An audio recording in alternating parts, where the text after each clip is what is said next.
Se eu estivesse começando a aprender inglês hoje, eu faria exatamente as coisas que eu vou te falar nesse vídeo. Por isso, já separa papel e caneta, porque eu quero te orientar nessa jornada.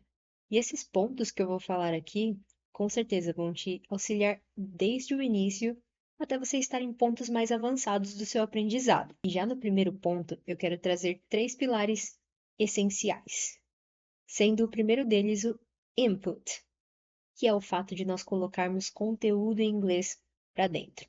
Talvez você já tenha ouvido essa dica. Eu vejo pessoas que até tentam colocar isso em prática, mas às vezes acabam cometendo o erro de consumir conteúdo de uma forma muito aleatória. Como assim? Às vezes você é iniciante e você quer ver um vídeo em inglês que está num nível completamente diferente, é um vocabulário super avançado, ou você está ouvindo um podcast, algum diálogo que você não entende absolutamente nada. É muito importante que você faça esses inputs compreensíveis, tá? Que sejam coisas que, claro, tenham novidade, palavras que você aprenda, mas que pelo menos parcialmente você consiga ter uma compreensão. Eu sei que quando a gente começa a aprender um idioma, a gente tem aquela expectativa de conseguir se comunicar ou de entender coisas no mesmo nível que nós faríamos na nossa língua nativa. Mas eu preciso te lembrar que é algo completamente novo para você. Então, opte por conteúdos mais simples e pouco a pouco você vai evoluindo. Até porque se é algo muito difícil, a tendência é que você se desmotive e não continue ao longo do processo, porque você não vai conseguir perceber a sua evolução, você vai achar que você é ruim no inglês, quando na verdade você só precisa aprender a respeitar as etapas. O pilar número 2, que inclusive acaba sendo bastante negligenciado às vezes, é a revisão. Nós temos a sensação de que é o volume de conteúdo que vai fazer a gente evoluir, mas na verdade o nosso cérebro aprende muito por repetição. E para ele entender que alguma informação é importante, ele precisa ser exposto a ela mais de uma vez. Isso tem uma rotina de rever conteúdos que você aprendeu, e ao aprender algo, tente sempre pensar em aplicações práticas para a sua vida. Porque principalmente na fase adulta, para nós termos um aprendizado, ele precisa ser significativo, ou seja, tem que estar relacionado a algo que é importante para você. Então, aprendi uma palavra nova? Posso pensar em alguma frase sobre a minha vida e aí eu vou lá e escrevo essa frase e todas as vezes que eu pensar nesse contexto, eu vou me lembrar daquela palavra. Por isso, inclua revisão na sua rotina. O pilar número 3 é a prática ativa.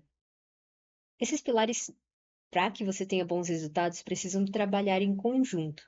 Porque, por exemplo, se você fizer só essa parte do input e talvez a revisão, você vai acabar se tornando aquela pessoa que ouve o inglês, compreende, lê e entende tudo, mas trava na hora de escrever, na hora de falar, porque é só com a prática ativa que a gente vai desenvolvendo essas habilidades. Como você vai fazer essa prática ativa? Ouvir um conteúdo em inglês. Tem palavra nova? Vou falar essas palavras em voz alta. Aí você vai pegar o exemplo da revisão que eu dei. Vi uma palavra nova? Vou criar uma frase que faça sentido para o meu contexto e eu vou praticar até memorizar aquilo. Eu vou criar o hábito de falar inglês em voz alta, ainda que sozinha. Eu sempre dou a dica de você criar um grupo no WhatsApp com você mesmo, exclusivamente para o inglês, e passar a mandar áudios ali. Você pode escolher temas dos quais você já tenha um certo vocabulário, e aí você vai se desafiando. Tente falando de uma forma improvisada, sem pensar muito no que dizer, vai falando sem medo, sem medo.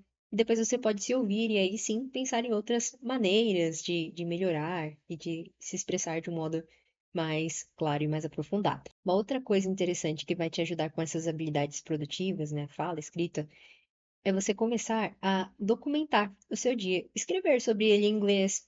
Se você não conseguir fazer todos os dias, pega dias em que aconteceram coisas importantes ou marcantes, e dessa forma você também vai criando um registro de progresso.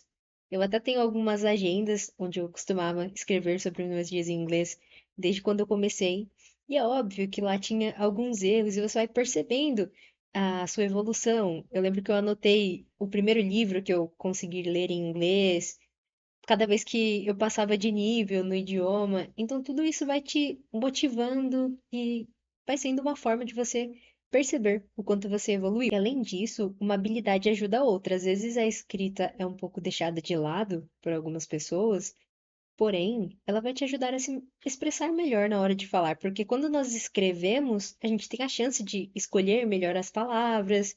Então você vai ampliando o seu vocabulário, estruturando melhor frases, internalizando estruturas. Então é mais uma coisa bem importante. Comece a aplicar esses três pilares e, como eu falei, em conjunto, que com certeza você vai ver resultados.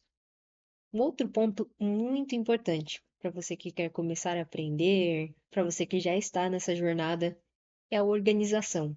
Principalmente no tempo em que a gente vive, onde a nossa atenção é tão disputada e a gente tem tantas coisas para fazer, você precisa ser muito intencional e já reservar um tempo para o inglês. Por isso, reserve um tempinho em um dia da semana e o domingo é ideal para isso, se possível para você, para já planejar como vai ser a sua semana inteira de estudo e prática.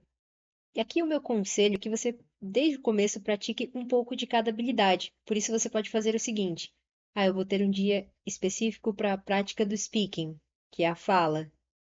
Na terça-feira, que é o dia seguinte, eu vou treinar um pouco do listening, escuta.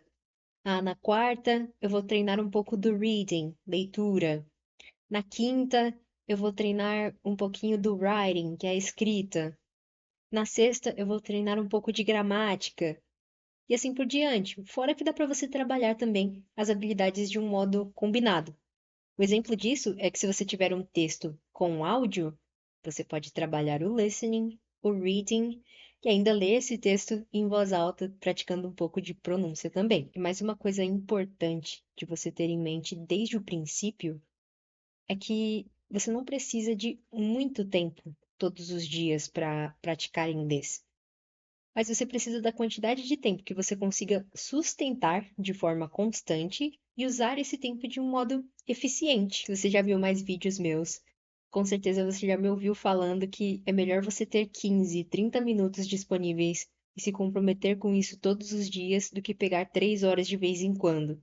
Porque o que manda muito no aprendizado é a constância. Digamos que você tenha 30 minutos todos os dias. Já dá para você aplicar os três pilares que eu mencionei. Você poderia colocar 10 minutos de input, colocando informação para dentro, mais 10 minutinhos de revisão e mais 10 de prática ativa. E esses 30 minutos não precisam ser, sabe, seguidos. Digamos que sobraram 10 minutos no seu horário de almoço. Você pode aproveitar para praticar um dos pilares.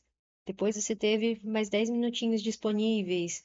Então você precisa encontrar oportunidades na sua vida para encaixar o inglês e ter esse contato diário. Eu tenho certeza que se você aplicar esses três pilares e desenvolver um sistema de organização, você com certeza vai aprender inglês de uma forma bem eficiente.